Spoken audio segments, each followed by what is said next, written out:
listening to the Hometown Losers, the St. Louis Sports Podcast, with Josh, Adam, and OJ.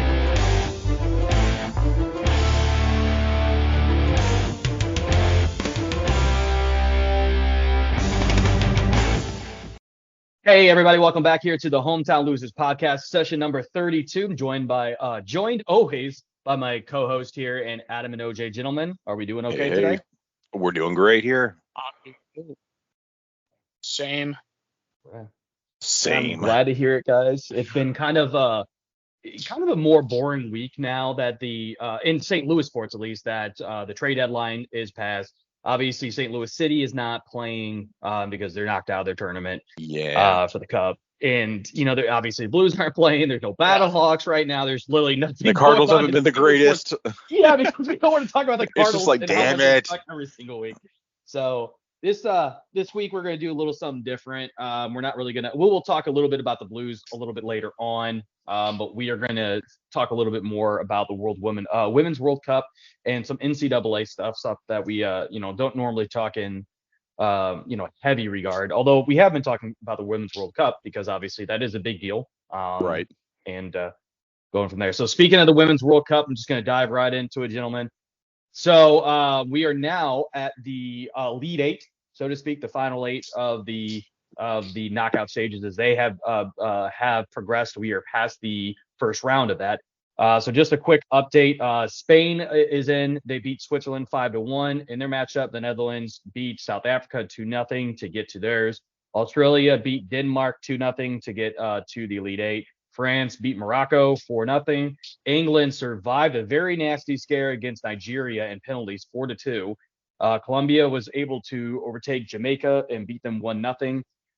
Then Japan beat Norway 3-1. And then finally, the heartbreaker of them all. I cannot believe I stayed up to watch this fucking game at 4 a.m. Pardon my language. But Sweden outlasted the United States in penalties 5-4. So, and that was guys, a squeaker of a 1-2 in the PKs as well. So yeah. Damn. And let's go ahead and jump into that loss because obviously that's going to be the primary thing that we definitely want to talk about here is the Team USA loss. And truthfully, what went wrong for the team in this World Cup? Adam, I'll start with you. What's your thought process of like what happened to Team USA and how they kind of just didn't get the job? Obviously, didn't get the job done, but almost they just didn't look like Team USA. Yeah, they really didn't this year. Unfortunately, it's just not the same team that we're used to seeing, and we kind of seen that even from the very beginning. Whenever they were playing Vietnam, like they just really weren't putting the pressure on that we were used to seeing. They were just from the very beginning. Even though they won that game, they still didn't put the pressure on like what we're used to seeing from Team USA. And the fact that like throughout the tourney so far, they're just barely limping along. And so you could just tell like they're not going to get far. And Sweden obviously is coming in very hot right now. You're expecting like this is going to be really close. And I was actually surprised that Sweden, didn't score in the game, at least in the 90 for sure.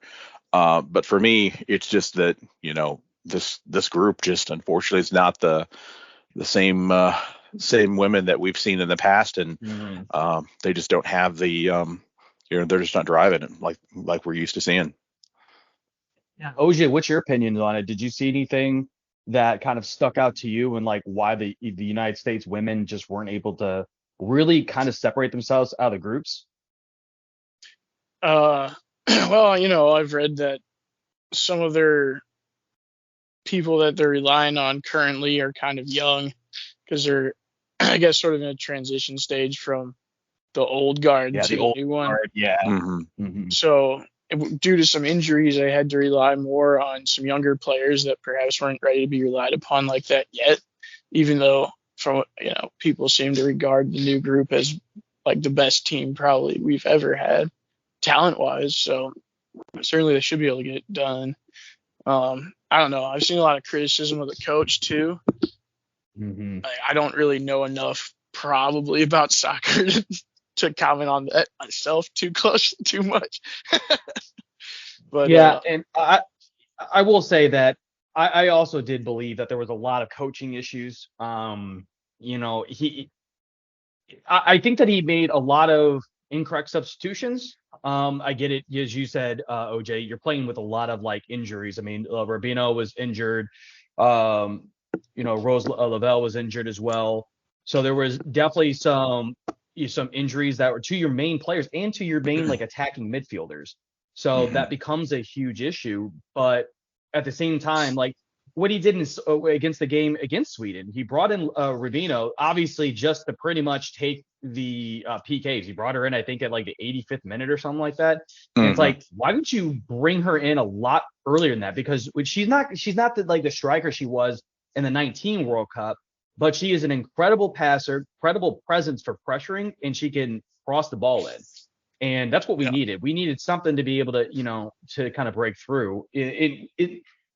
Adam, you brought it up. We didn't look very good against Vietnam, even though we won that game, right? It just didn't. We weren't crisp. We weren't finishing. And obviously, after that, we scored 1 goal against the Netherlands. Didn't score at all against Portugal. Yeah, and I think something just wanted to add into this, the fact that I also think that there was a lot of pressure on this team as well didn't help.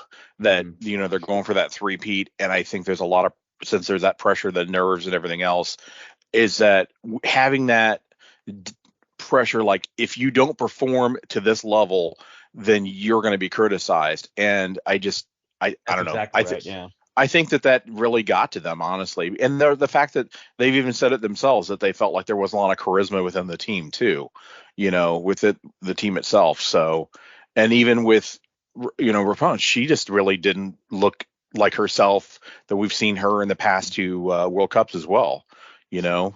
She was only really in for a short period of time.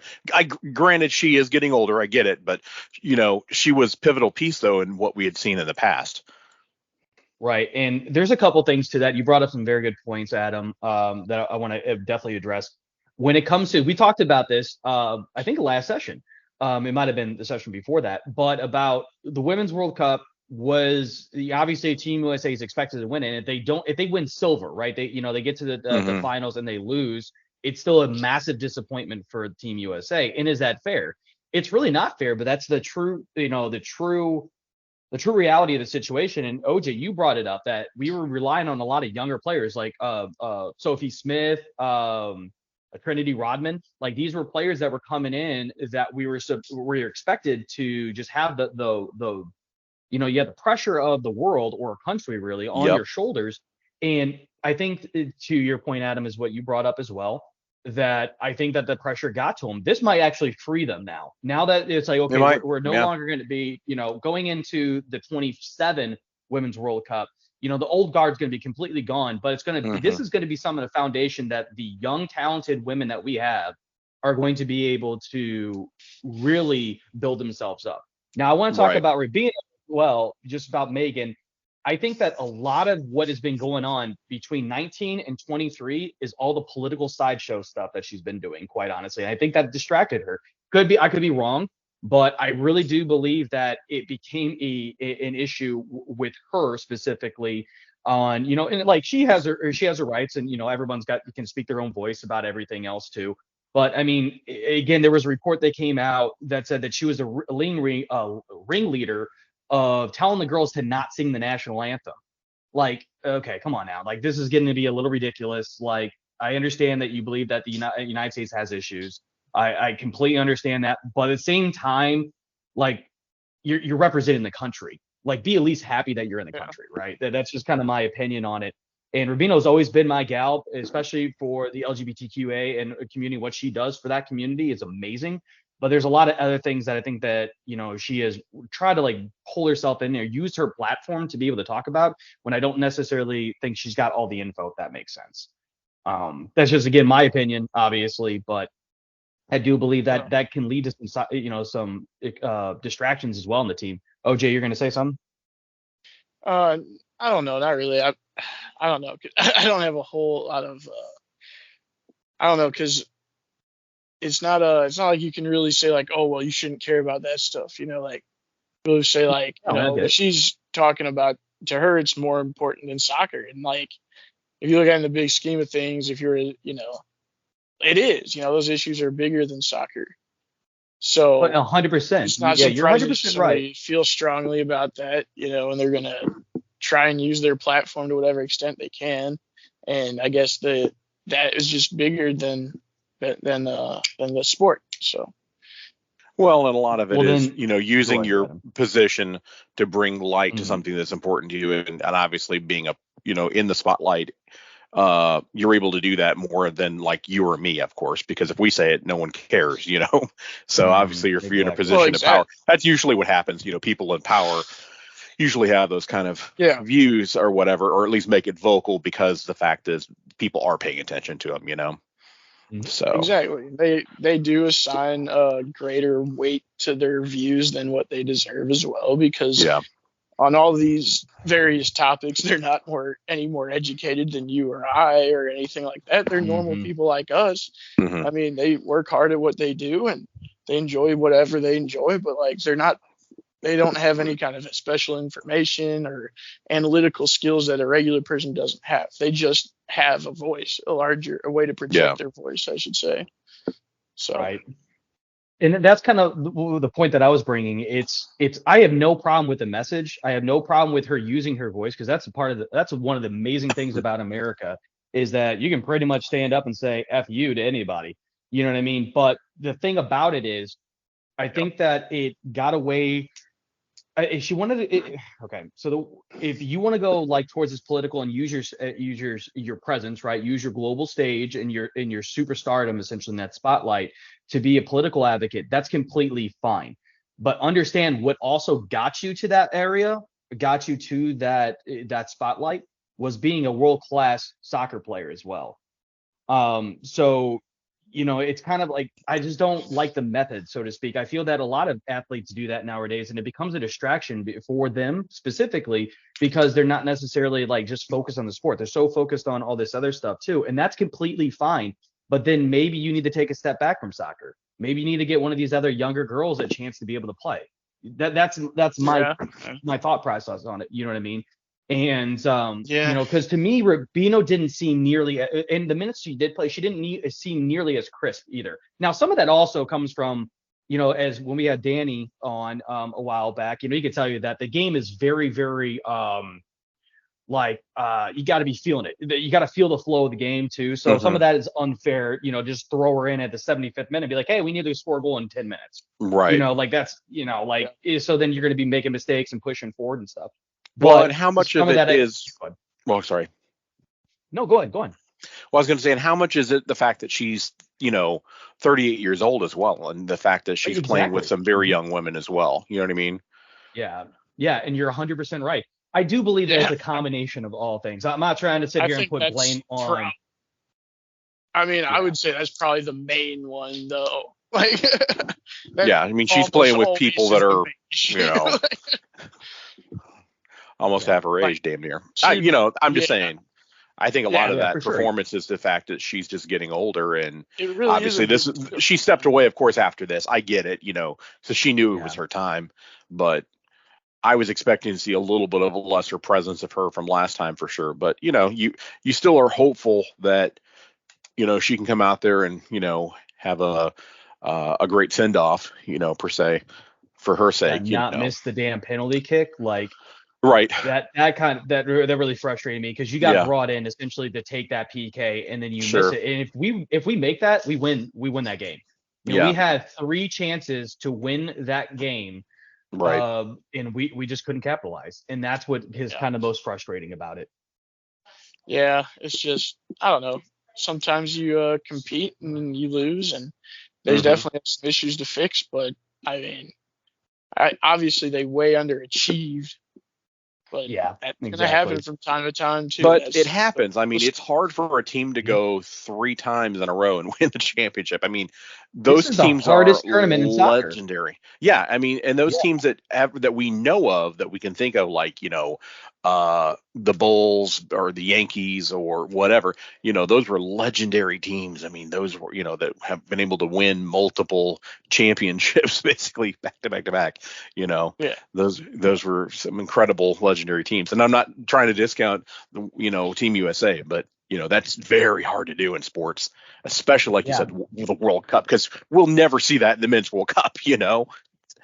Yeah. Yeah, I mean, like especially now because the talent is so much closer. I mean, Oh back yeah, early when the World Cup first started on the men's side, you could probably pick a few teams, sure. Brazil, Argentina, and stuff like that were going to be like, okay, That these teams have a chance to repeat, but the that talent is so much closer now. that's a Oh good yeah. point though too. You How got much like is it the fact that whenever like years ago, we just really were we didn't have a lot of real competition, but now that No, we it's didn't. being Yeah. developed, you know what I mean? Like how much that Mhm. it has been developed and the talent has been much more competitive now as well.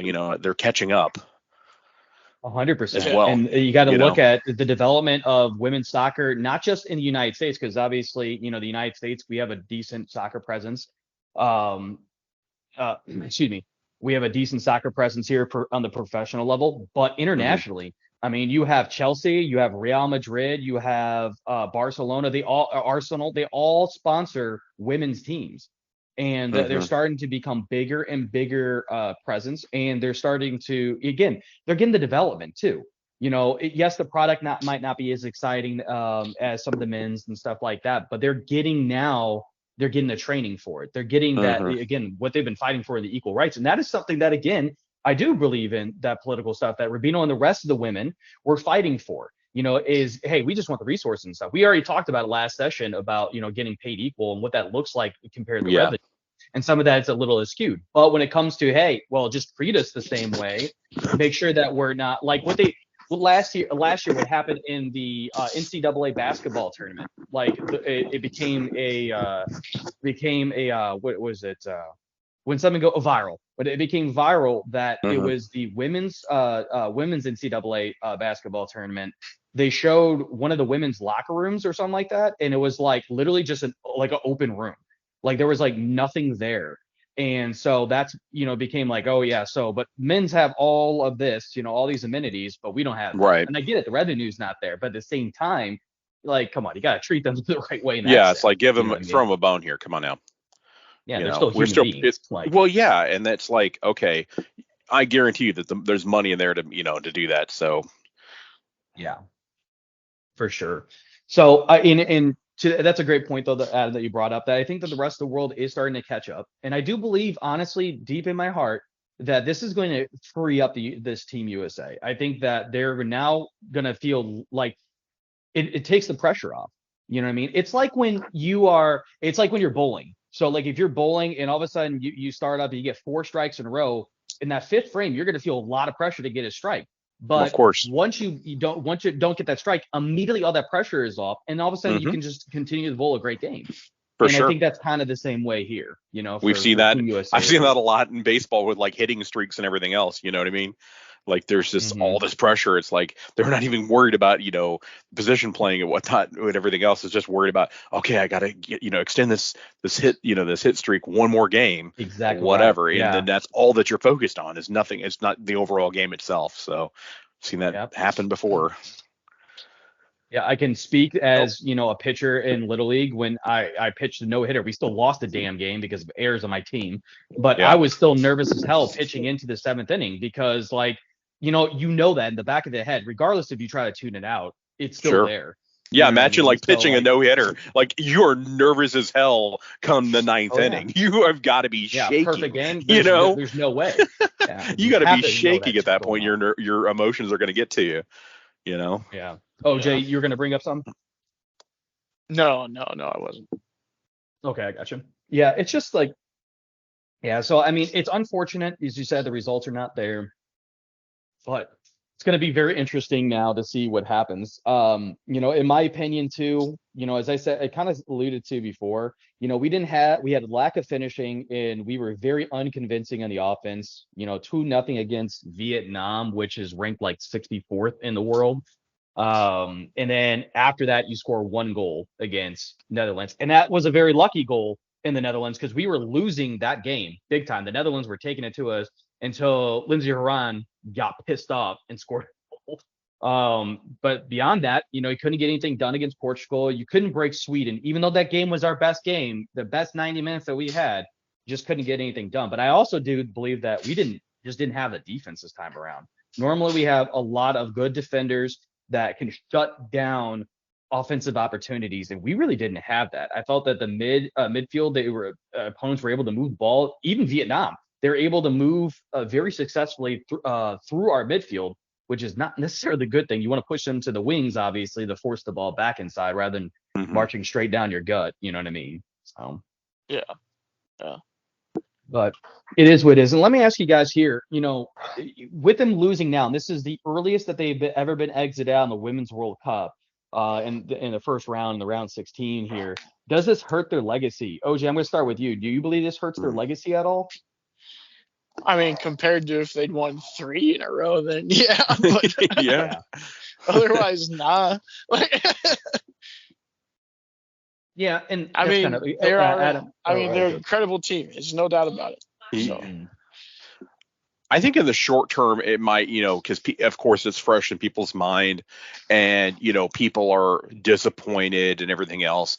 I think in the short term, you're going to feel that initially. But I honestly think, time will heal this a bit and people will, have a tendency to let it go a little bit, especially come next time around. And like you said, I feel like some of that pressure will be off of us as well. So it actually might be a good thing in that sense, as trying to make the best of a bad situation, but I think that it'll take some of that pressure. Yeah. You're 100% right. To me, I feel that this is kind of like the tale of two different teams. Yeah. And one side of it, they were fighting for their legacy, and the other, they're just starting their journey.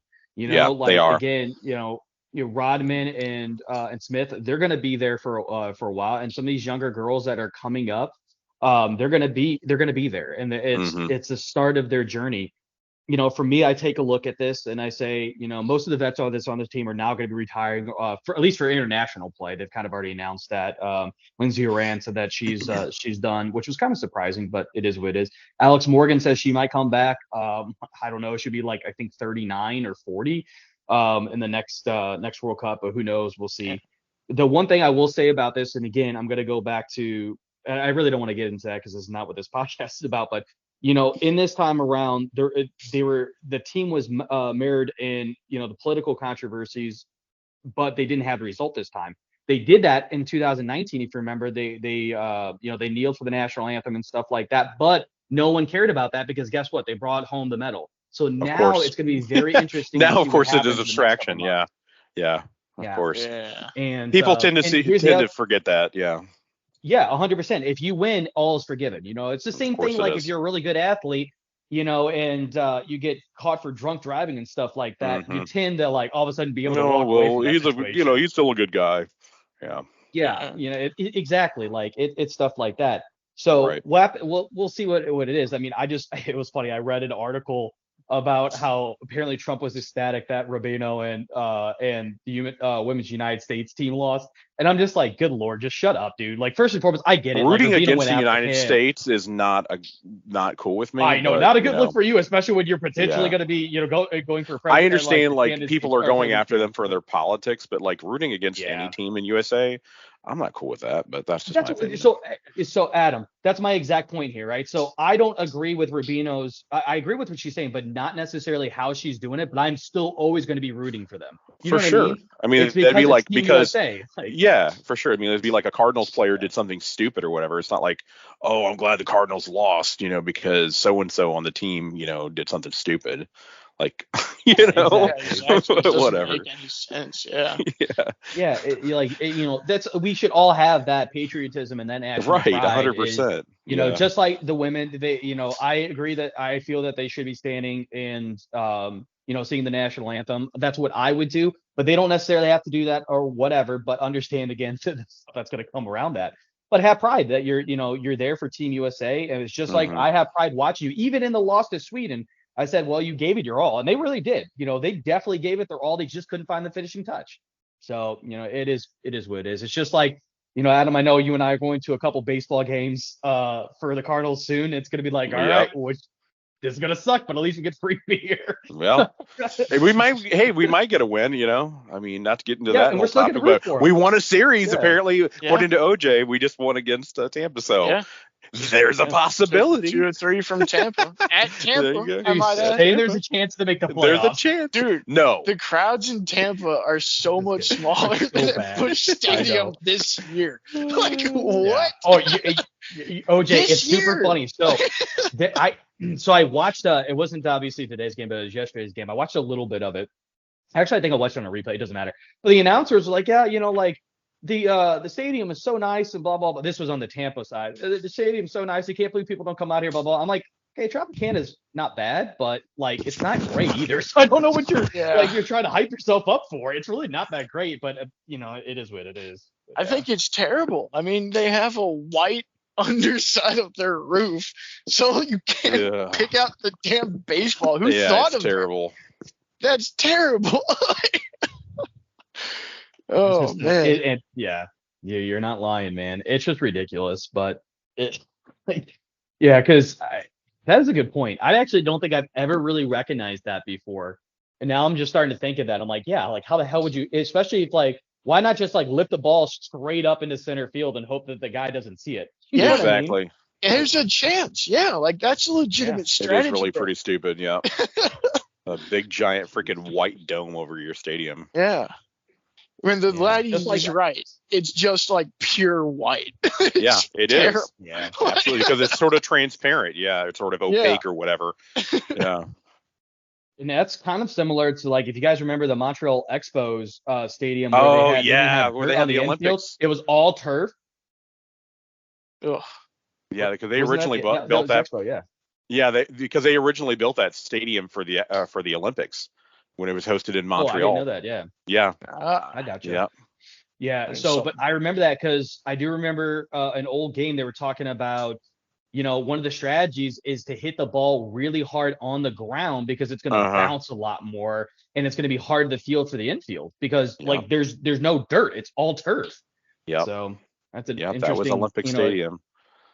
Yeah. That was I forgot all about that place, man. That place was quite a place and always empty. Speaking of another place that was always empty, and that was an empty ass stadium. Literally no one showed up. No one showed up to those games. No one showed up to those games at all. I remember playing triple play baseball on the PS1. It was triple play 1998. Holy shit! I had that. Gold I know. Yeah, that was Alex Rodriguez. Yeah, exactly. Alex Rodriguez. I love that game. Play for the Mariners. Yeah, it was amazing, dude. But anyways, I remember playing against my dad, and we always did random teams because we both would be Cardinals or the Yankees. Or in my point, I would be the Yankees, you'd be the Cardinals. And then we're like, we got bored of it, so we did random teams. And so he was the home team, and he ended up getting Montreal. And I think I was the Orioles or something like that. So the stadium was packed. And I remember my dad and I was like 6 or 7. My dad's just like, I don't think I've ever seen this stadium that full before. Like, holy crap! There's actual people in the outfield. Yeah, that's shocking. Yeah, I was gonna say the last time that stadium actually had people in the outfield, were packed in there was literally in the year that was was built for the Olympics, which I just looked it up, 1976. Yeah, that's crazy. It's been a minute. And it still stands today, but it's basically just an empty dome. Empty stadium. The America Dome now. It's literally just called. They're waiting for an XFL team. Yeah, exactly. Sounds like what happens in all these third world countries after they host the World Olympics, Cup and the Olympics or World Cup shit. or whatever. Yeah, they just all go to shit. Yeah, you hear about like over in China trouble. or anywhere, they just literally just let it all go to hell. Yeah. So they can't afford to. I'm trying to remember. They just let it fall down.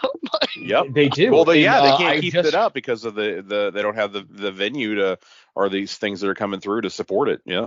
Yeah, it's like I just read an article that it's I think it's some country in Africa. I can't remember now, but it was for the World Cup. So it's this giant soccer stadium, right? But it's all just completely fallen down, stuff like that. But the UK like SAS team, so like their elite, their elite military force, they train there as like really? Going in and like they have like a kill box and stuff like that's Cape in Town that building, Stadium. And they do war games and stuff like that. I'm like, that's really like an interesting way to do it, I guess, because like it's a big structure and you're preparing for some stuff, I guess. I'll be damned. I guess like, I guess you would go to that country and say, hey, like, we're going to rent this time and space, I guess. I don't know how you would do it, but Yeah. that was, yeah. I guess Canada does still acknowledge their queen or whatever. Oh yeah, king now, but yeah. So they're just Yeah, they're part of the They're part of the Commonwealth for sure. They're part of the Commonwealth. Oh boy, good shit. Well, guys, let's get back on the topic of the Women's World Cup here before we get real too far in the weeds. Let's take a look here at the front runners for this Women's World Cup. Really, like, to me, there was three teams that kind of stuck out to me. You had England, which is probably the most like talented team that's left, although they have a red card to a major player that could expose them. It's going to be interesting, but they've also had some mixed results too. I mean, they had a draw against Nigeria, obviously, and they were able to win in PKs. They have not looked all that great, like, collectively, but they have a lot of talented team. France seems to be hitting on all cylinders right now. They've got 10 goals in their last 2 games. They've been getting better too, as offensively, at least as the tournament continues, looks like. And the other one too is Japan, because like they've been really dominating in the tournament. They've only allowed 1 goal so far, and that was against Norway in the round of 16. And they have 16 goals in 4 games. Like, they just seem to be absolutely dominant. Damn. And also another thing too for Japan is that they beat Spain 4-0. And Spain, coming into the World Cup, Spain was the number 2 women's team on FIFA's rankings, behind the United States. Obviously, they do have a tough challenge with Sweden, but it's gonna be interesting. Gentlemen, for you guys, and I'll start with you, Adam. I mean, is there another team besides these 3, or any other team, or I mean, if you want to bring up some more points about the 3 teams, anybody else that kind of stands out to you? Wow. I mean, I thought that for me, initially I was looking at Australia having, Yeah. they were Host a strong nation, team. Yeah, host nation. I thought they had a strong possibility as well. For sure, that's one team I wanted to bring up for sure. It'll be interesting to see, because they're going up against France, it looks like, next on Saturday. But yeah, that's one to watch, I think, for me. I think so as well. OJ, any team for you? Oh, Japan for sure. Yeah. Like, Japan, I think, is really starting to like make a charge, and they've always kind of been a side, like a thorn in the side of Team USA, especially with Sweden as well. But this might be like Team Japan's like time to rise, so to speak. Yeah, it sure seems like it, doesn't it?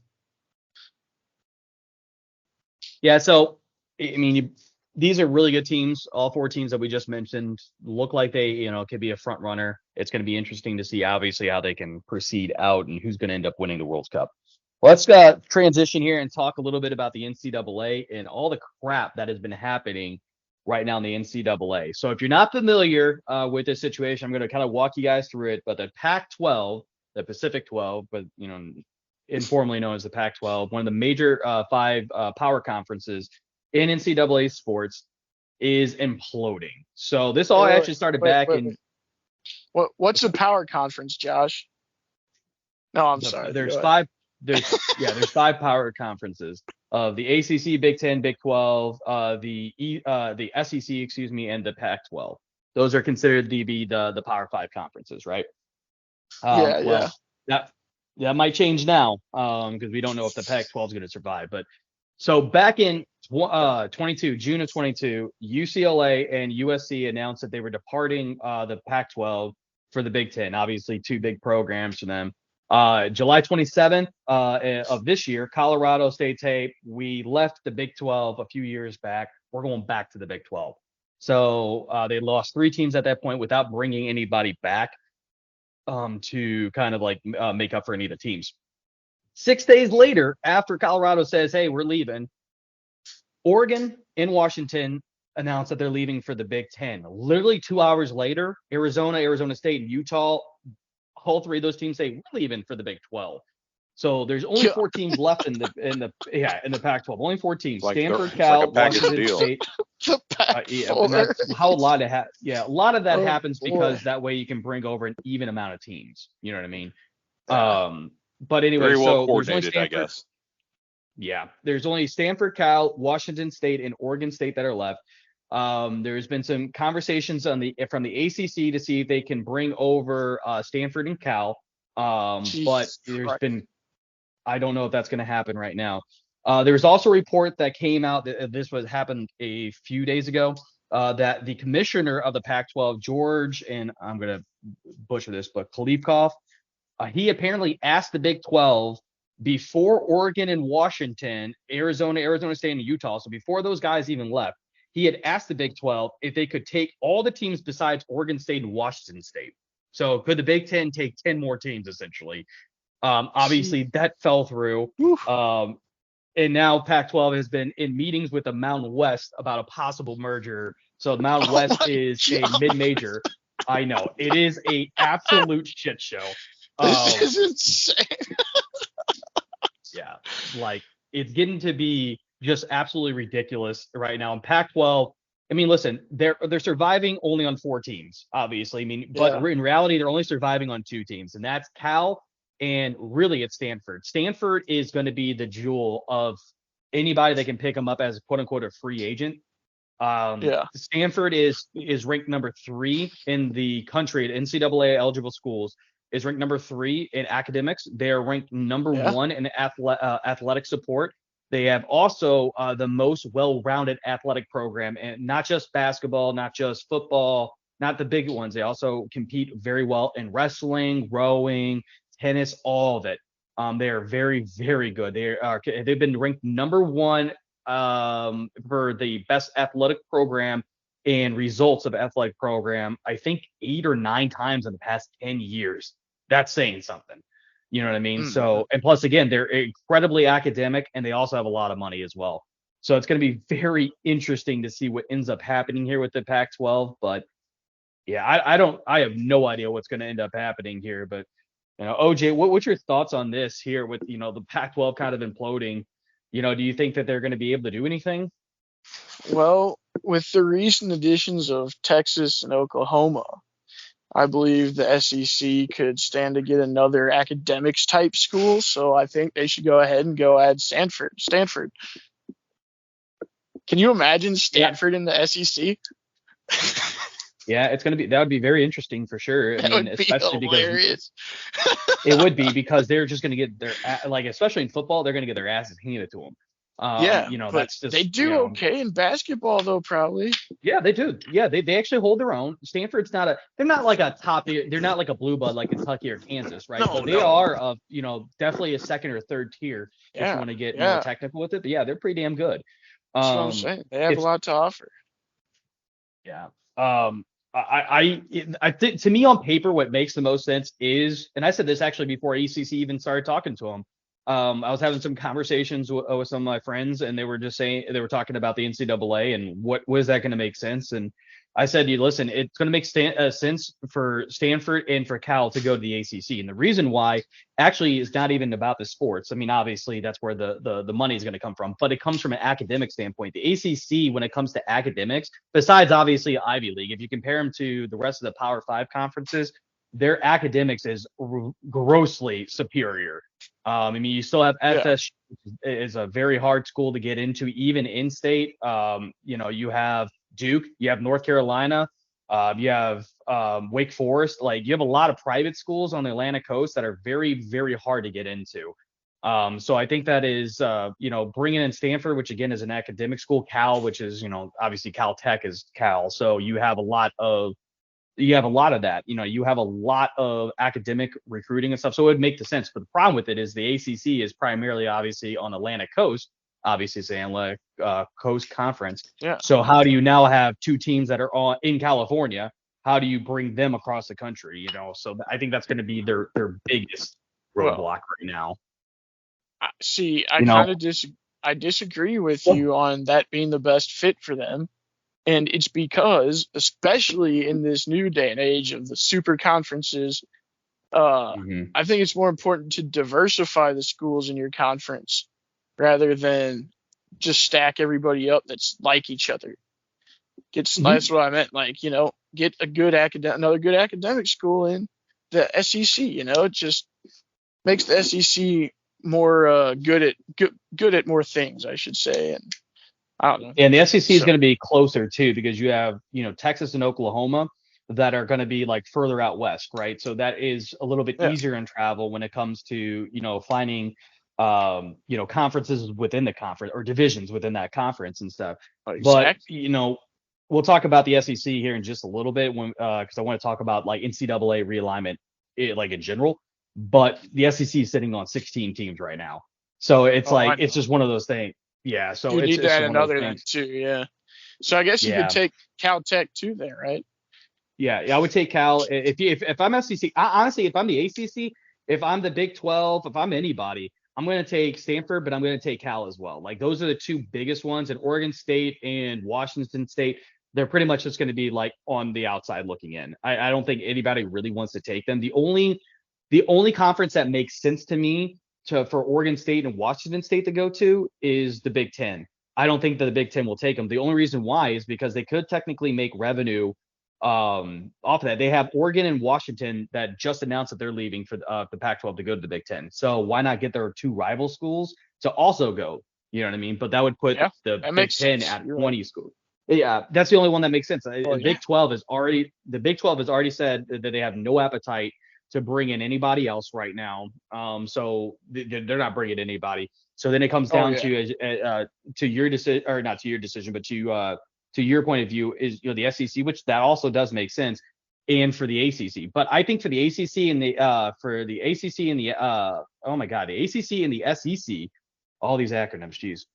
I think that for those two conferences, it only makes sense to bring in just Cal and just Stanford. I don't think you're going to bring in Oregon State or Washington State. You know what I mean? And again, I don't even know if I really don't feel that the Stanford and Cal would go to the Big Ten either.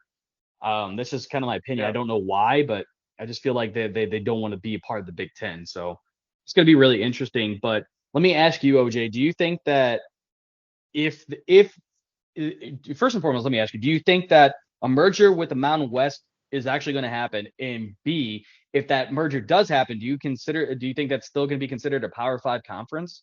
I mean, like when you look at it in the Mountain West, they got quite a few teams. They have the Air Force, Boise, they have Colorado State, Fresno, Hawaii, Nevada, New Mexico, San Diego State, San Jose State, UNLV. They have Utah State and Wyoming. But no, Yeah. no teams that really pop out at you. You know what I mean? Yeah. They're not gonna compete in football at all like that. No, that would definitely make them into a G5 or G school. You know what I mean? Yeah. Or conference, I should say. Sorry. I Oh, you're mean, the good. Yeah, I'm schools with are you. there still, whatever. But because, yeah, I mean, there's a reason that those teams aren't in the Power Five right now. Right. So, yeah, Yeah. I think They didn't get to it. me, it would downgrade it. Yeah, that's what I'm saying. Even if so, like if you combine all those teams with the four remaining teams from the Pac-12, really the only teams that are there are Stanford and Cal. And Cal is not good at football. They're okay at basketball and they're okay at baseball. But it's really Stanford. Like Stanford's the only team there that's academically going to be able to, or not academically, but that's going to be able to get you any money. You know what I mean? Like no one else Yeah. is going to like Boise had three phenomenal years back in the day, but they can never crack. That was before obviously the college playoffs, but they can never crack the top two. And then every time they Yeah. get to a major bowl game, they lost, except for that one against Oklahoma. I can't forget about that one. But Hawaii had the exact same thing, like 2 years of like excellence, and now they just forgotten about. And everybody in like the Mountain West that would have been really good, like TCU for example, they're gone because Big 12 picked them up because they were smart about it. So Yep.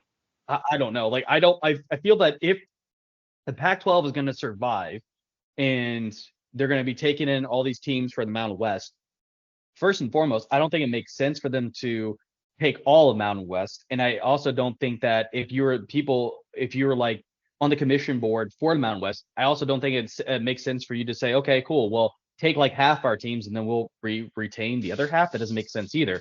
It's either going to be a full merger or not. And that doesn't make sense because they already have 14 teams.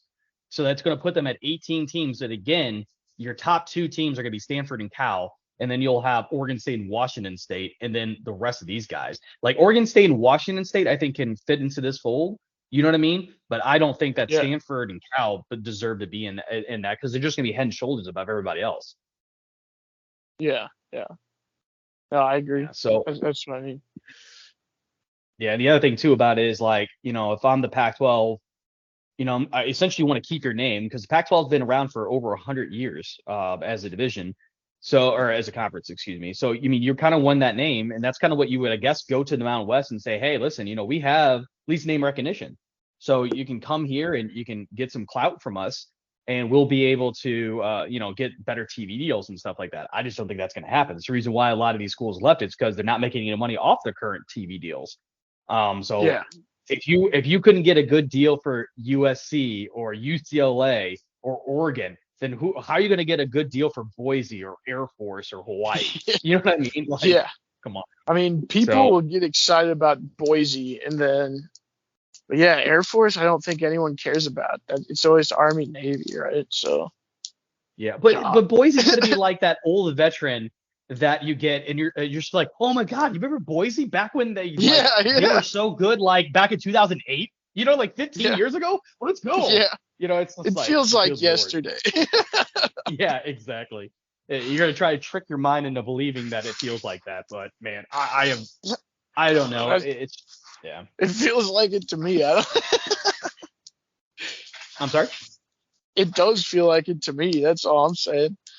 Oh yeah. Well, because like again, if you out of the remaining teams in the Mountain West, who's done well in basketball or football and basketball? Let's be honest; those are the two sports that make the most money in NCAA.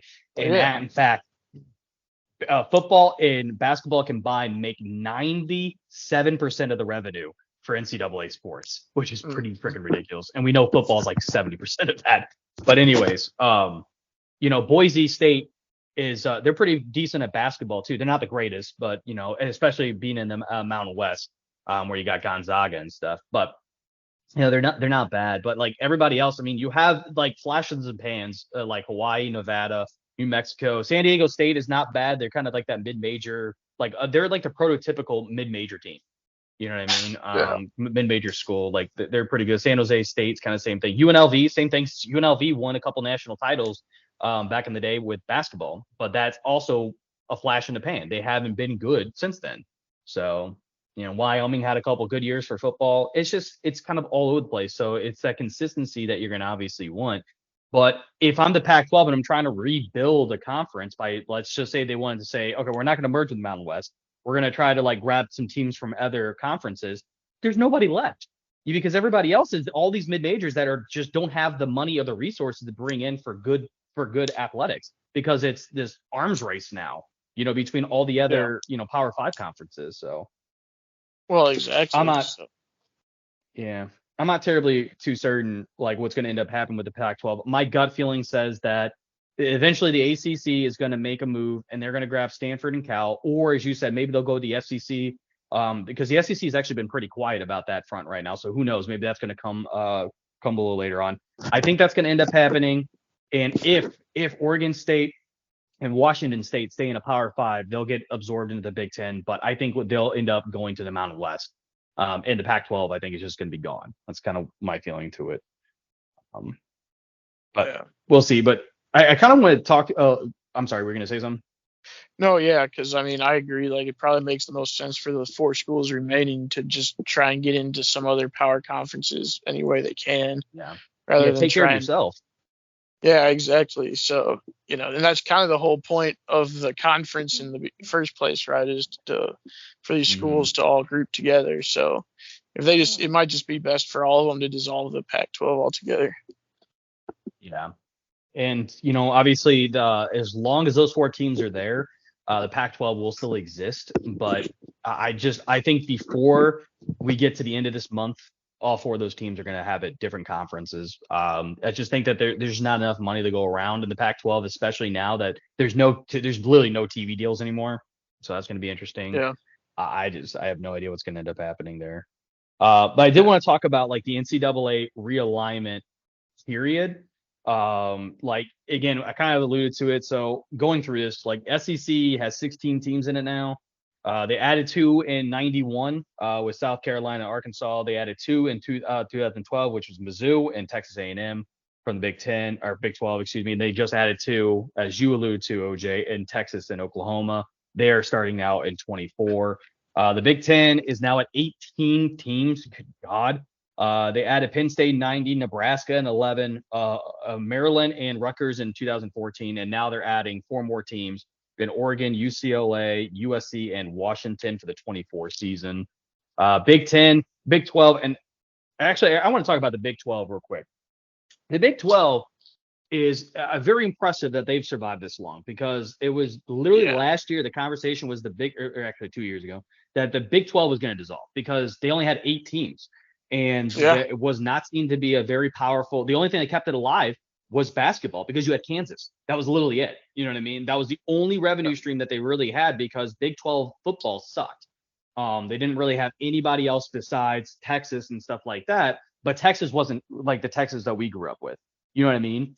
Yeah. So it became, just more obsolete, and like they were regrowing and stuff. But give it to them. The Big 12 added several teams. So actually, as I put out here, so they're at 16 teams now. So they've grown from all the teams that they lost. But they lost 6 teams to the SEC, the Big 10, and the Pac-12. They lost 1 to the Pac-12, 4 to the SEC, and 1 to the Big 10. Then they added TCU and West Virginia in 12, which were 2 great pickups, from mid-major conferences, but that are decent at football, decent at basketball, right? Perfect. So they resupplied those. Now, then last year, after Cincinnati did what they did and made it to the college playoffs, they said, okay, we're going to take a look at the AAC conference, and they brought in Cincinnati, Houston, UCF, and BYU, the 4 best teams from that conference. Perfect. Makes a lot of sense. Again, mid-majors that were probably excelling out a little bit. Now they're adding back Colorado, Arizona State, and Utah in 24. So, Big 12 is the conference that we grew up with, especially when it came to football, because of Mizzou. So I'm glad that they're still staying around. The ACC is now at 14 teams. Look the same at all, though. No, I'm just saying again, it's completely different. Yeah.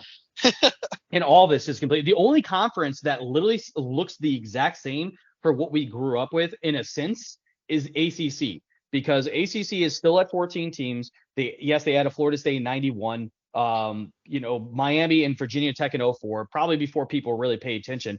They added Boston College in 05. Then they added in between 13 and 14, they added Pittsburgh, Syracuse, and Louisville, all, moves that kind of went under the radar. But, to me, it's still the same SEC. You know what I mean? Because like none of those teams were like Pittsburgh, Syracuse, and Louisville were kind of the exact same moves, like what the Big 12 did, grabbing Cincinnati, Houston, UCF, and BYU. It's not like losing Kansas or Texas or Oklahoma. You know what I mean? Yeah. Or for the Big 12, you look at the Big 12, man, we used to have Nebraska, Oklahoma, Texas, and Mizzou. They're all gone. So it's just crazy. Yeah. So let me ask you here, OJ, what do you think about this current arm race in college sports? Is it good for college sports? Is it bad for them? Like, what's your opinion on that? Well, it depends on your take, on tradition within college sports, I guess, right? Mm-hmm.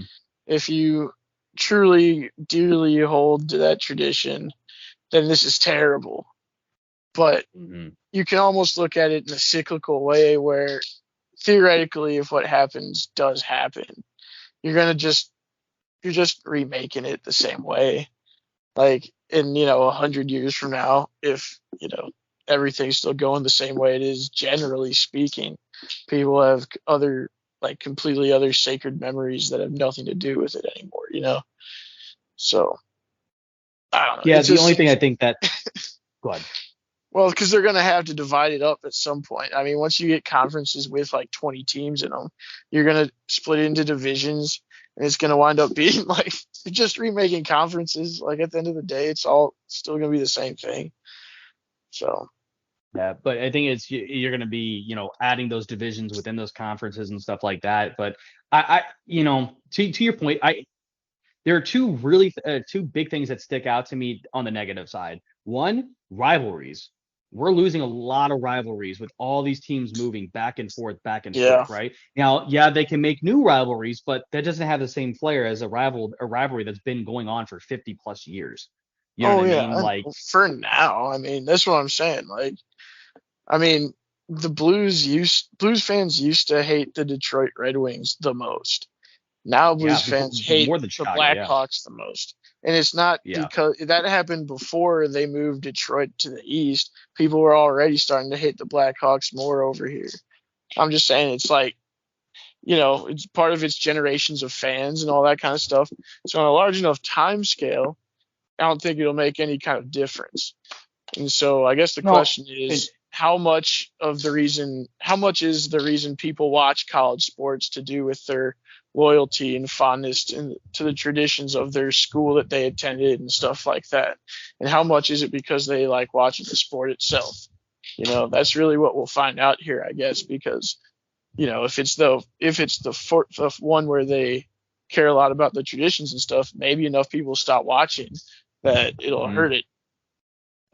Yeah, and because in your good point, that's a good point too, because I do believe that's the minority of sports fans. You know what I mean? But like, my dad's friend, and I can't remember his name now, it doesn't matter. But he went to Mizzou and was a die-hard Mizzou Tigers fan, right? Still probably is, but not nearly to the level that he was once they left the Big 12. And the reason why is because he knew that they were just going to get destroyed in the SEC, and he went to the school and he lived and breathed those rivalries with KU, in the other school, Texas and stuff. Like, he lived and breathed those. You know what I mean? So all of a sudden now you don't have that.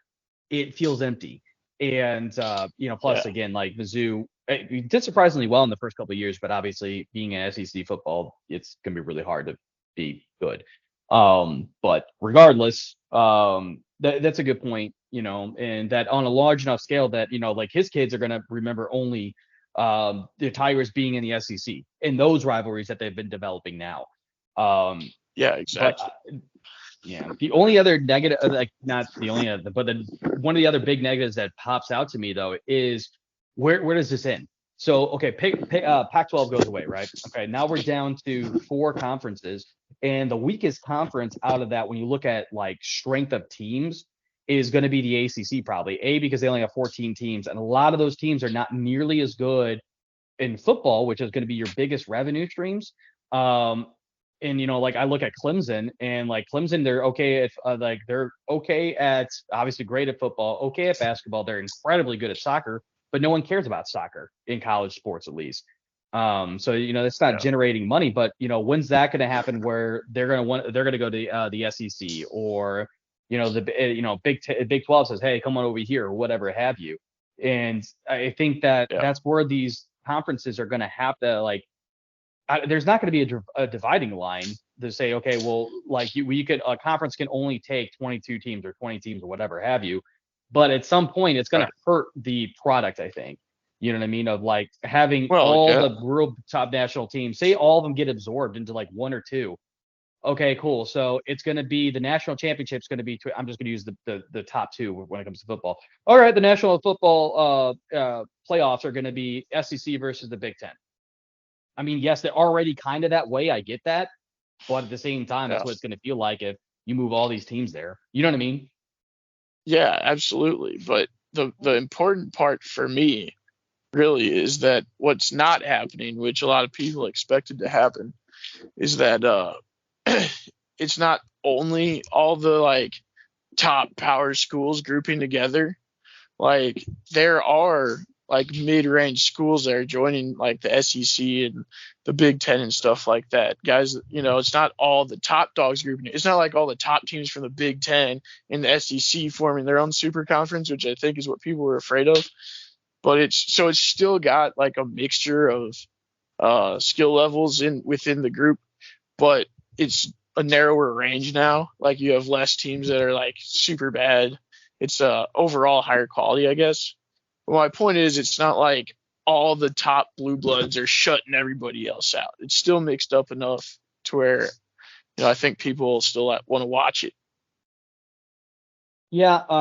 I agree, but also kind of disagree in a sense, because like the SEC, it only took teams that are that are actually pretty powerful when it comes to football rankings specifically, because I think the SEC is definitely more focused on football than basketball. But when you take a look at who they've added over the years, South Carolina, good football school, Arkansas, good football school, Mizzou, okay football. I'm just kidding, but good football school they are. Texas A&M, and obviously point. Texas and Oklahoma. Yeah, well, I mean, but that's the thing about it. Like, there was a time before, like, they were ranked number 1 and we couldn't beat Oklahoma, lost twice to them, and that's why we didn't get to the national championship. There was a time before that we were playing in the national title game and we lost. You know what I mean? So, there's chances that we had there, but regardless, they're big schools, right?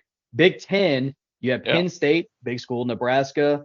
Then you have Oregon, UCLA, USC, Washington, all four. Washington's kind of like that, like, weird one, but they've had a lot of successful history and they do have a lot of money that comes to that program. But so that's 6 really powerful teams. They did add Maryland and Rutgers, but at the time when they added Maryland and Rutgers, which was in 2014, Maryland was starting to actually be on the rise for football and were also a top contender for basketball. Same thing with Rutgers. Now they've kind of fallen down the wayside, and a lot of that has to do now they're facing a lot more tougher competition in the Big Ten rather than the ACC. You look at the like ACC again. The ACC is going to be the only one where I feel like you're kind of that in the Big 12 that you're right that they're bringing in a lot of mid-major schools. Like again, Big 12, we just talked about it. TCU and West Virginia, those were big mid-major schools that got brought into it, right? And then they brought in BYU, Cincinnati, Houston, UCF, right? Okay, boom. That comes into the Big 12. But the Big 12 and the ACC are the only conferences that have done that, because the SEC and the Big 10 are only taking the bigger schools at this point. Again, like, I don't think that Oregon State or Washington State's going to go to the Big 10. That's the only one that makes sense to me, but I don't think they're going to take them. You know what I mean? I don't know. So I think they will get into one of the conferences. I'm not sure which one, but I think they'll get in somewhere. I don't think they're that small to be left out on their own, I guess. That's what I'm saying. Yeah, because to me, they've been in Division 1, or not Division 1, excuse me. They've been in Power 5 for such a long time in all sports. It does feel like low-hanging fruit for one of these conferences to be like, okay, and it's 2 teams. It's not just like one solitary thing where it's like, okay, we're going to go from like 14 teams to 15 and make this really odd and weird. It'd be going from 14 to 16 or something. You know what I mean? So I don't know, but yeah, I do believe what's happening right now, especially in college football, because basketball is also a little weird when it comes to saying, like, for example, Notre Dame's in the ACC for everything besides football. They're independent in football. Actually, hold on. No. Notre Dame is part of the Big Ten in hockey. It doesn't matter. But, like, you know what I mean? Like, there's all these weird ones. Like, Mizzou is not in for wrestling. They're not in the SEC. They're in the Big 12 still. Kind of weird. You know what I mean? There's just a lot of like weird things that. But for football specifically, I feel like the overachieving mid-major teams like TCU, they got snatched up by the Big 12 right away. And they brought over another one to have even numbers in West Virginia. And then Cincinnati overachieves. They get to the playoffs. Boom, 4 teams from that conference in the AAC, which were all good teams, gets absorbed right back in the Big 12 as well. So I think that's kind of where we're at, is like, if you have a good year, you might be able to bring it over, but they have to have historic years too, if that makes sense. Because like Cincinnati in the AAC has been very good for a long time. Obviously, it's going to be interesting to see how they historically will continue to do in the Big 12, because it's a lot higher competition than what you're, facing in the AAC. But I don't know. Like, that's the thing about it. I do believe, this is my personal feelings, that there is a separation that's happening right now, that the Power 5 conferences are absorbing all competitive teams, and it's going to leave these mid-majors with teams that nobody wants to watch. Again, like what we talked about in Mountain West, their top dog, and at least for football, and actually and for basketball too, is Boise State. I wonder how many people actually watch Boise State games. I couldn't even tell you how to watch a Boise State game if it's not on ESPN. You know what I mean? I mean, I can find that pretty easy, but I mean. But if you're going on like streaming sites and stuff like that. But I'm just talking about like, but where they get. But you're also watching it for free that way too. Like, what cable package would you need to watch it? I have no clue. That's kind of what I'm getting at, though. You see what I'm saying? So like. I think that what they're doing is they're absorbing all these teams that are making money. And once they see a team is starting to make money because they're getting a lot more backing, a lot more fouling, and they're doing well, they're pulling them right out and leaving these mid majors to not have a damn dime. I just feel that's going to really hurt. Go ahead. No, it really hurts. It does really hurt those schools. My point is, it's not as exclusive as I guess I was imagining it would as it be. could have been. Yeah. Yeah. Like, it's definitely not to the extent. So I feel like they are cutting out some of the schools that are perceived to be lesser for whatever reason, most likely because they're not good at football. And they are cutting some of them off the bottom, but they're not cutting off so much that I think it'll kill all interest, I guess is my point. So, and then, I don't know, because like it also does feel like all the teams will find a place somewhere again because it'll be too profitable for it to not happen. You know what I mean? So like people are going to find their places ultimately. I bet you. Well, I agree with you because let's say that Cal and Stanford go to SEC or the ACC, right? Or even Big Ten. I don't know because those are only three power conferences because Big 12 says they're not taking them. Let's say that happens. You have Oregon State and Washington State. Dude, if no other conference picks them up, the Mountain West is going to be licking their chops going, holy crap, these are two Power 5 schools. Yeah, they're going to dominate our programs. That's a lot more money than we're used to. So we'll definitely take them. You know what I mean? So, well, yeah, absolutely. That's what it's more like, this is more like a restructuring so far rather than like just everything being shaken and turned upside down. It's really more just an organizational thing ultimately if you like zoom out and think about it. Yeah.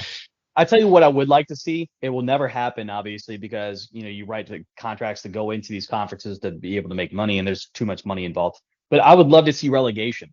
So like a team that shouldn't belong in these Power 5 conferences should get booted out. You know what I mean? And so then that allows these mid-major teams. Yeah, I think that would actually work with college sport very well. Yes. Yeah. Yes, I agree. Much better than any other thing in America. Like if you want relegation, you should definitely institute it in college sports. I agree. And obviously, because then we could see how it would actually truly work in a semi-professional stance, so to speak, right? And then maybe look into it in pro sports. So that way you don't have teams tanking and stuff. But regardless, I mean, that's going to be a lot more because then you'd have to create multiple leagues and stuff. But this is definitely something you can do in college sports. I look at Cincinnati as a prime example. Though. That's the thing. Yeah, that's what I'm saying. You're 100% right. Divisions. So like, I mean, it's all already under one organization, and you have like the core fan base for every school is going to be people that went there. So even if they get relegated, they're still going to have people in the area. Yeah. Like, exactly right. So it's like, it's the exact format that would work. So. And you have, so if your team has been relegated, you obviously, you're not national contenders, but at the same time, you're rooting to be elevated again. You know what I mean? And I think that, instead of having all these bowl games, or you can still have the bowl games, but then you still have them. It means something more than just, hey, we won a bowl game. Because let's be honest, there's fucking a million bowl games and no one cares. Oh, they have, the Quaker State like oil bowl. What the fuck are like who's gonna watch that? You know what I mean? So I think that they can mean something. But I take a look at specifically Cincinnati, right? Cincinnati wins the AAC. I think it was 7 years in a row or something like that. They go undefeated and they finally get their due and get into the playoffs, right? Yes, they get their butts handed to them by Alabama, but it took all of that for them to finally be invited to the Big 12. You know what I mean? Yeah. So I think that, but at the same time, what is Iowa State doing in what is the Cyclones doing in football? Sorry if you're an Iowa State fan, I'm just using them as an example, but like Northwestern, what are they doing? They've been in the Big Ten forever, right? The only thing that they can do well, in my opinion, is basketball, and that hasn't been that great for them, right? Their football sucks. So another thing you have to understand is that it's not only sports that conferences look at when they're trying to decide what schools they want. I mean, academics are a thing. Research schools are a big deal. Because they bring in a boatload of money too. Like exactly. I believe Wisconsin is one that has a huge research department or whatever. They do a lot of stuff up there. So I mean, that's also another thing. And I don't know any of the info for a lot of these schools about that. I'd have to actually research that a little bit. So Yeah, and you're 100% right. Like there's no easy solution to this, right? The relegation as we just talked about, that sounds great to you and me, but that does alter not just sports. It alters their funding when it comes to like Cal, great tech school. That alters their ability to do research projects. You know what I mean? So that is a very no, good I point mean as well. the research brings in a lot of funding. Like it But is a moneymaker itself a lot. yeah, yes and no. Well, yeah, hon, you're 100% right. It does bring in money, but also too, like if you're also having a very good football team with that, you're going to even more money get brought in. But if you are not having a good football program, right now you need academic donations rather than just normal fans, if that makes sense. You know what I mean? So like when it comes to it's easier to get money from people, from alumni, from sponsors around stuff like that when they can get their name recognition, but also when they can get some, like when they got a good product to buy into. But if it's Yeah. just research and stuff like that, they're relying on scientific people to be able to give them money and grants and stuff like that. So again, it's not just it's not There's perfect. a lot I of don't know if I'm important research to be done for a Yeah. lot of for-profit businesses. It is a huge moneymaker. It really is. Well, I agree. I'm not trying to discount that. I'm just saying that, like, again, I'm just saying that if you, like, say that you're Stanford, you have a lot of money that comes in, they're a decent research school because they're number 3 in academics and they do a lot of research, especially on the medical side in Stanford. But let's say they join the SEC and you start getting whomped in football. And I'm not saying this would happen, but I'm just saying all of a sudden their sponsorship dollars start depleting quite a bit. They're not making as much off their TV deals anymore because they're no longer the big dogs there. That's Alabama, that's Ole Miss, that's these other schools that have been in the SEC. So they're not getting as big of a profit share on that, right? So all of a sudden now people are not giving as much money into the bad product that's there. And all of a sudden you give that money, the school can't to put it towards the research programs. You see what I'm saying? So now they're having to rely on people outside to be able to give them the grants for that. But they're also not getting as much exposure and stuff. It's just kind of a yin and yang, I guess. But No, I'm also telling not you as that's adverse what to that. they. No, I'm telling you the research stuff they do stands on its own as a moneymaker is what I'm trying to say. Like they don't need the football program to support that. It's schools like Wisconsin where they have like some huge facilities and stuff. Like they I don't know. I'm just saying like that is like seen as something that's valuable as well as For sure, 100%. being good at yeah. the sports. So like that's another consideration to make for some of these schools that don't make sense as much when you at first glance. You know what I mean? Yeah, like an Oregon State kind of thing. I see exactly what you're talking about. Yeah. Yeah.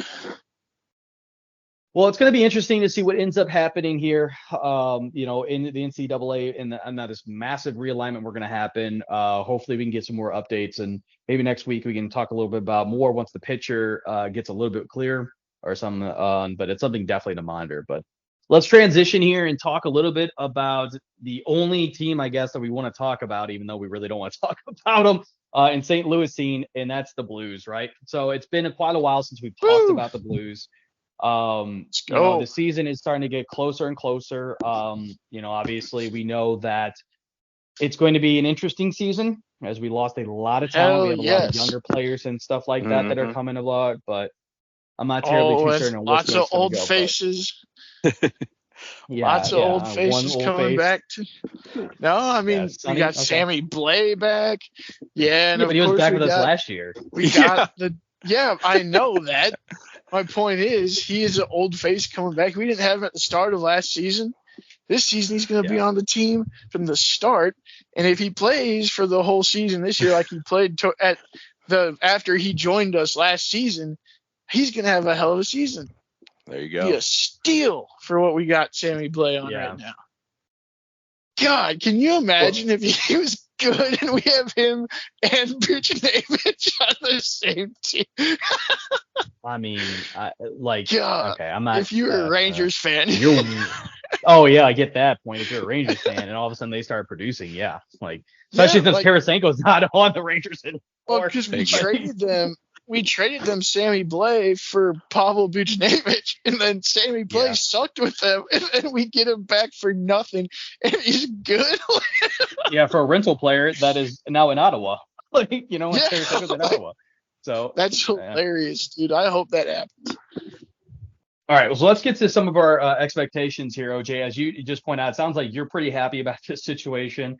Maybe coming in the year, maybe being the silver lining here to what a lot of people are expecting to be a down year. Adam, what's your expectations for this team though coming into this season? Yeah, I mean, I'm not as optimistic. I really wish I would be. I was, but unfortunately, with the draft and whatnot, it's going to take some time before we actually see some, real improvements players, of the team. Yeah, some Mhm. improvements of those teams and real improvements of the team. Unfortunately for me, I just don't see us, able to make the playoffs at all this year. I mean, this upcoming year, this upcoming season, I just don't see it happening, unfortunately. Yeah, listen, I'm with you. I have our record. This is my prediction for our record is 30 wins, 47 losses, and 5 overtime losses for 65 points.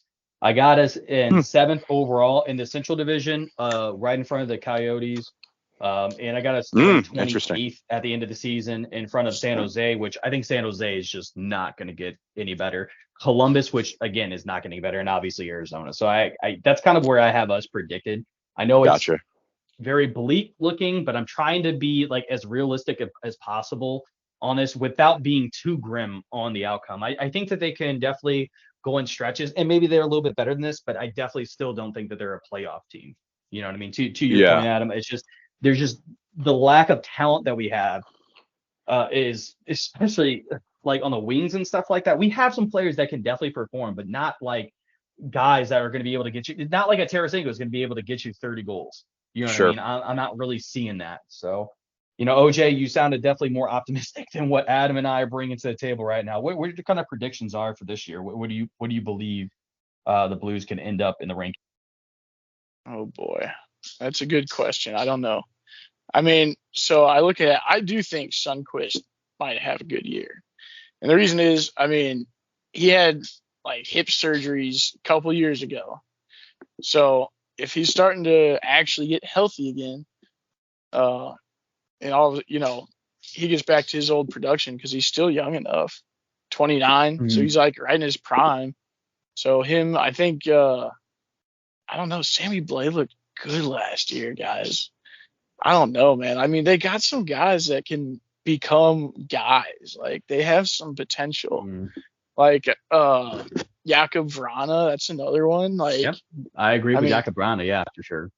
He could potentially be like a comeback player of the year kind of guy.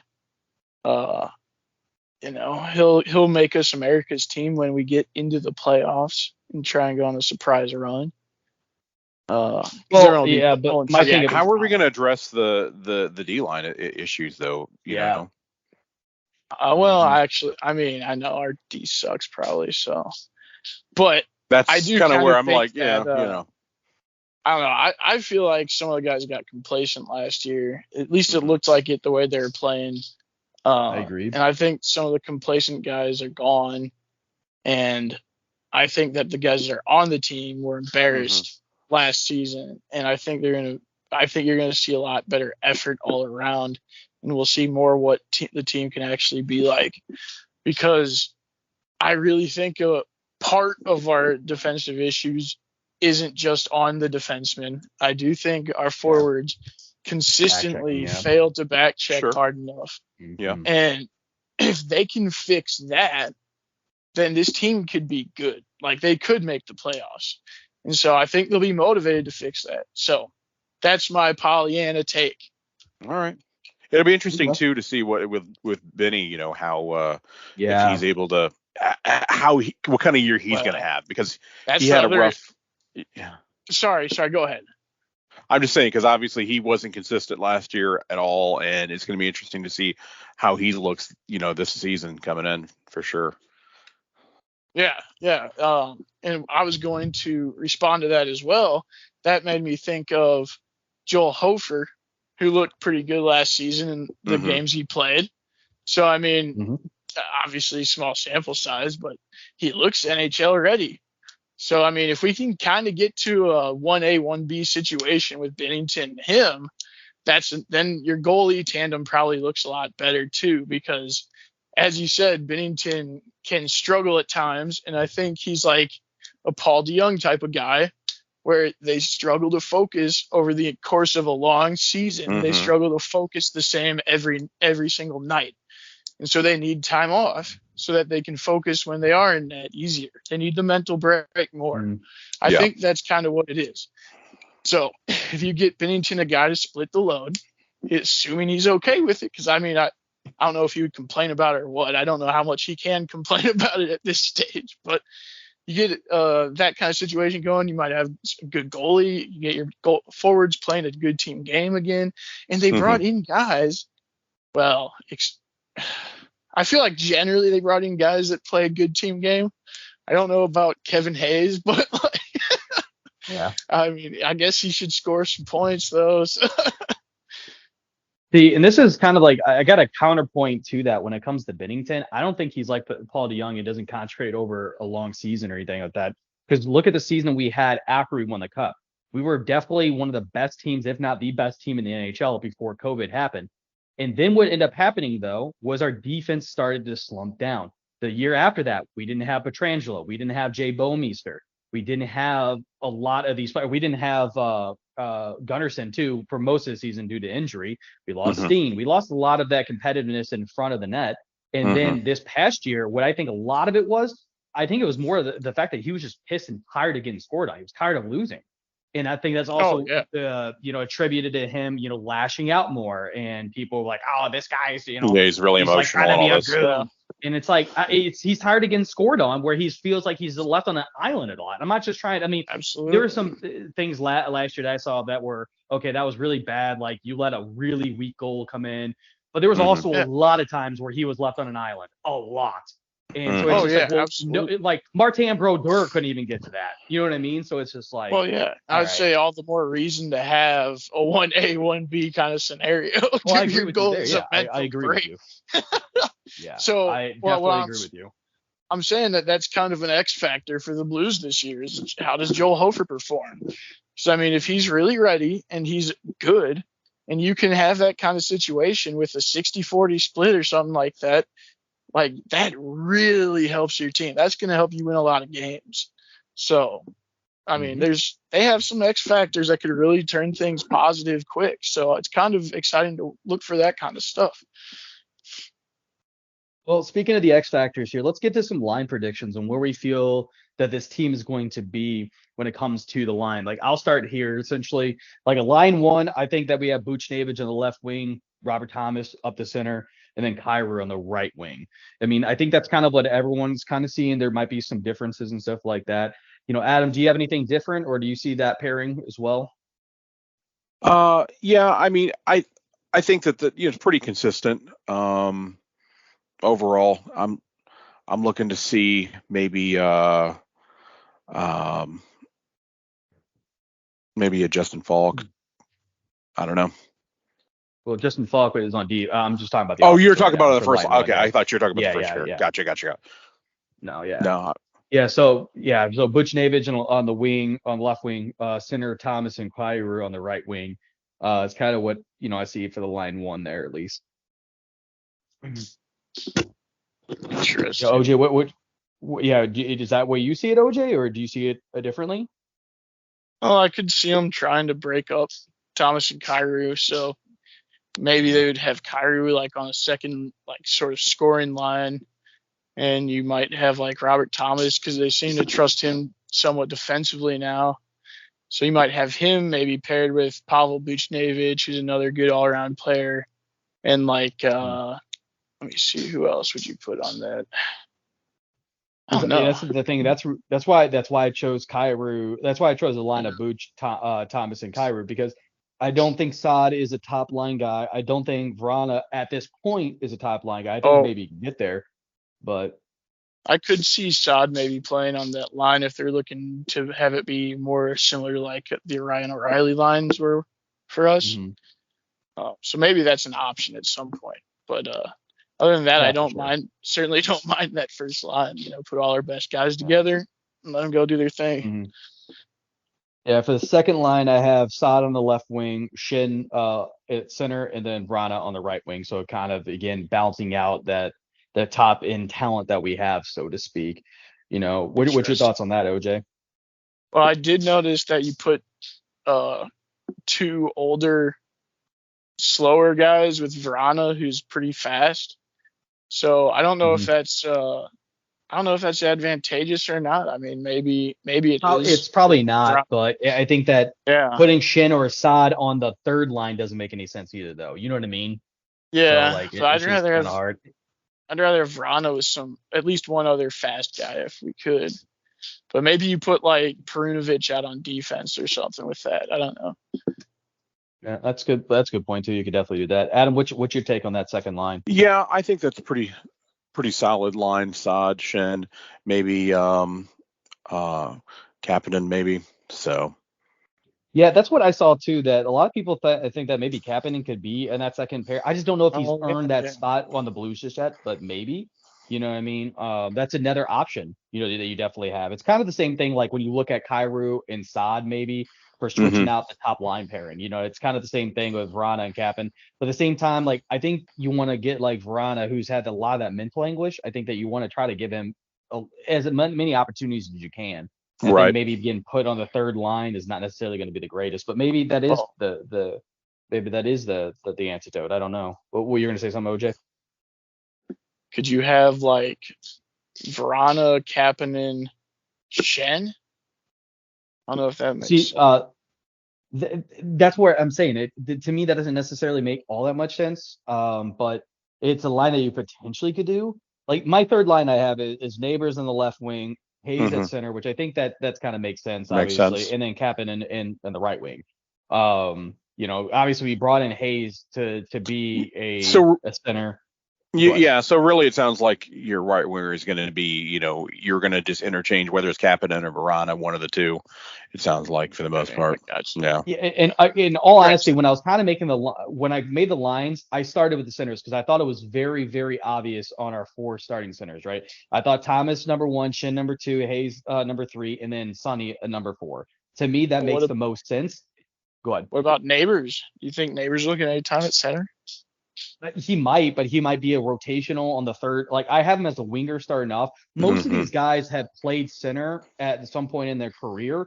In Yeah. fact, like center is the most drafted position because you can put him in the wings, but you can also play him at center. You know what I mean? It's only the true goal scorers like the Alexander Ovechkins or the Vladimir Tarasenko's that get to be like a winger full time, so to speak. Yeah. Um, But what I'm yeah. saying is I'm pretty sure Neighbors has been playing center the entire time though in his minor league career, right? Correct, So but are you going to okay, so then do you bump Kevin Hayes, who you brought in to be a center, or do you bump Sonny, who you brought in again to be a center? You know what I mean? I think that's I don't know. I mean, I yeah. Go where ahead. would you rather have speed, Josh? At center or wing? It depends on how you're playing. I mean, so you need. It's a good question. It really depends on how. It depends on how that line is structured. Period. If you have like, I take a look at Anaheim back in the day when they drafted Paul Correa, right? Paul Correa is an incredibly fast, smaller guy, right? But they had bigger bodies at center and they had bigger body at left wing, and so they used Correa's speed to kind of offset that a little bit. Mm. You don't necessarily need to have all the speed there. You take a look at David Backes back in the day. David Backes was actually a relatively slower skater in the NHL comparatively, but he was able to get in front of the net and he was able to do the dirty work and stuff like that, right? And when you compared him with Vladimir Tarasenko, who had some speed, David Perron on that line as well at certain points, who had more speed than David Backes, so you had more speed on the wing. So it really just depends on how you're playing and depends on the chemistry first and foremost about all this. We can take a look at stats and like throw them into like NHL 23 or something like that, but it's not going to matter. It's about how you play with those players too. You know what I mean? Sure. Because I was thinking that you might put your slower guy, like, I don't know. So, like I said, Oscar Sundquist had the hip surgeries and stuff. Might be good Mhm. to start him on like third line wing for the start of the season and see how he does. But he's Kind so good at face-offs. Like that's kind of the reason why you want him to be in the center. You know what I mean? Like Neighbors, I have to take a look. I don't think Neighbors' face-off percentage was actually even that great. Give me a second. I was just I figure I'd rather give him less responsibility at first and let him work his way into more. Well, I see what you're saying on that aspect of things, yeah. But Yeah. Again, there's a lot that goes into it because you're 100% right. There's a lot more responsibilities and stuff like that. But you need to have decent face-off percentage. You need to definitely be able to have presence in the modern day NFL or NHL, excuse me. You don't necessarily have to be like a true center where you stay in that position all the time. If somebody backfills your position and gets to the front of the net and then gets to be on to the point and stuff like that, that happens a lot in the new modern NHL. You know what I mean? So there's a lot of rotation that can definitely happen there. But yeah, that's why I'm like, it's just in. Go ahead. No, I mean, you could do the same thing with Jake Neighbors too, I guess, but I do want to give him a chance to be a center. Like, I don't want to just push. He's actually, by the way, he is labeled as a winger, just so you know. Oh, is he now? Mm-hmm. Yeah. That's interesting. I guess they already decided then, huh? Yeah, and his face-off percentage, last year when he did take face-offs, 36%. That's pretty weak. They do have him just as a left wing. Interesting. So I guess they're not going to play him at center, so that's moot. Yeah, that's been settled. Just transitioning up. Yeah. But yeah, I mean, because like again, that's 36% on a face-off percentage is not very good, but it is what it is. So yeah, because like I want to take a look at Sundqvist real quick. Obviously the injuries and stuff. You're going to put him, but yeah, and obviously you're going to put him on your fourth line center. Yeah, 43%, like significantly better. Makes sense. Yeah. So, yeah. And he actually was 66%, obviously coming off injury and stuff, but 66% when he was with Minnesota last year. 41%. So he 50%. So like again, there's a yin and yang to it. You know what I mean? Give and take for sure. Yeah. Well, the fourth line that I have is Turpachenko, Sonny, as I said, and then Blais. I think that Blais again fits well in that right wing on the fourth line, but could eventually come up to the third line, stuff like that as well. But I do believe that Sammy Blais played really well for us as a fourth line guy. What's your guys' thoughts about that line? I agree with that 100%. Yeah. Makes sense. I'd put him where they had him last year. Well, wasn't it on the fourth line, right wing? Yeah, I believe so. So, I mean, he did pretty well. So, I mean, if that's where he feels comfortable, we start him out there. Yeah. Right. And then just let him try to develop from there, and he can get better. Oh, yeah. Because when he was younger, like, he definitely showed flashes of being able to play in the top six. Like, there was a point where they thought he was a top six player. And there's no, for sure. Can't really say for sure he can't be that yet. He has just spent a bunch of time injured thanks to PK Subban. So I'm kind of curious. He's only 27. He seemed to be feeling it last year. I mean, I read an article where they had an interview with him and stuff. He seems pumped to be back. So, I mean, having that kind of being that pumped, probably going to play pretty well. Yeah, I would hope so. If only time will tell, right? What's going to end up happening.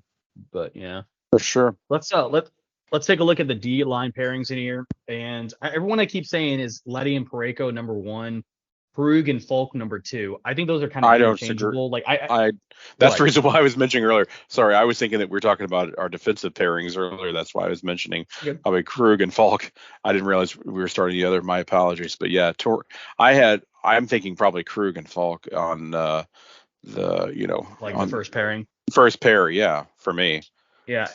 And to me, I believe that the top two pairings of Krug and Falk and Letty and Parayko, I think those are kind of set in stone. Like, they work very well as partners. Absolutely. But to your point, Adam, like, I do believe they're kind of interchangeable as who's going to be starting and who's going to be the second pairing. Yeah. Krug and Falk, I think, definitely have more of that upside offensive potential. Where they're trying to get Letty to be more of like the Jay Bouwmeester, so they can form that shutdown line that Parayko had a good year with. So I'm not terribly too certain, but I do believe that is definitely the top two pairings I just don't know how they're going to rotate him in and out. I get OJ, it. do you have any thought process to that as well? No, that sounds about right. I mean, yeah, it's all good either way. I mean, I guess it's more interesting your bottom two because you got Callie Rosen, Scott Perunovich, Bobby Bortuzzo, I believe still. Scandella. Scandella. Yeah, so that's what I'm saying. I mean, what I have written down here is Scandella and Bortuzzo just to give the veterans the opportunity. And when somebody gets injured or they start underperforming, get the younger guys in, right? I do have Rosen as like a healthy scratch, but it's just so hard. It's so hard to tell because like Scandella, I feel like has to be in because you're paying him. You know what I mean? Bortuzzo can be like one of those rotational guys. I mean, Scandella, you're paying anyway. I don't know if he's up after this year or not, but you're paying him anyway. And then, I don't know. I'm just saying it's easier to. Well, go ahead. Sorry, I was just saying I would probably see what goes on in camp because like. Oh, for sure. I honestly think Callie Rosen has played well enough to earn a shot too, and he's 29 now. He spent most of his time in the minors, but he had a pretty good season last season. I'd give him a shot. I don't know. Yeah, and I think that it definitely gets to be it's so difficult, right? Especially on the defensive. When you look at the defensive, you only typically go in with 6 defensemen, with 3 different pairings, right? And so like, okay, cool. When you know your top 4, regardless, like it's like, all right, well then if we have 4 people to fit into 2 slots, who is it and how do we do it? You know what I mean? It definitely is hard, but I think it's the reason why I definitely chose Scandella. I don't think that Scandella deserves to be there. He's not terrible, but I would love to I would much rather give Rosen the opportunity over Scandella. The problem with it is it's so much easier to sit Rosen on his contract and say he's a healthy scratch rather than having the $4.5 million as a healthy scratch. You know what I mean? Like, is your point, OJ? I mean, you're paying him regardless, but at the same time, like it's like, okay, well then why don't we just move him? Like, why is he even in the lineup then? You're on this team. You know what I mean? Just go trade him. Yeah. So. Well, yeah. I mean, that's what I'm saying. They probably will give him the chance first. They'll probably give him first crack at it. But I mean, to me, I'd rather see what it looks like coming out of camp. Agreed. Yeah, and maybe again, this is all predicated on what we know now, which we don't know how the camp looks. We obviously they had the prospect camp, which went pretty well. But, we'll see how camp goes. We'll see how the preseason goes and how they want to continue to rotate and stuff like that. So it's going to be interesting for the Blues this year. Hopefully that we can get back to our winning ways. But all right, guys, let's head to our sign out here. Adam, you want to tell the good listeners about our socials and how they can reach us? Yes, definitely check us out on Facebook.com/thehometownlosers. Once again, that's LOUSERS. Give us a like, hit us up, comment, share. We would love your interaction.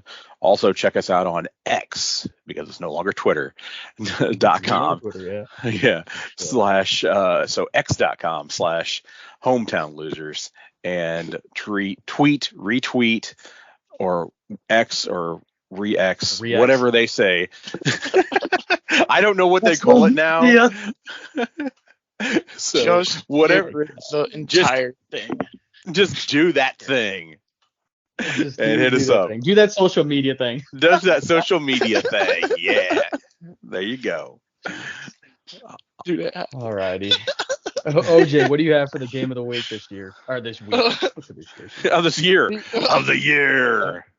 Game of the week for this year. The only team in town, literally, currently. The game of the year. The Cardinals. Louis Cardinals at Kansas City Royals. Let's call flip a coin. Sunday's game. Sunday night baseball, 6:15 p.m. The game of the week this year. Watch. Jesus. If you don't see any other game this week, see this one. Definitely. Yeah, and tell us what you think by re-Xing on our X account. Just call it Rexing. Oh my goodness. Rexing. Yeah. Rex on our X. Yeah. Oh my god. Yeah. Get your reactions on the rec. Oh, good Lord. All right. Well, guys, it was great talking to you this week. You too. Obviously, we always have a lot of fun here. Listeners, we really appreciate you guys. And hopefully you catch us next week as we continue our silliness here. So have a great week. We will see you next time on the Hometown Losers podcast. Have a great night, everybody.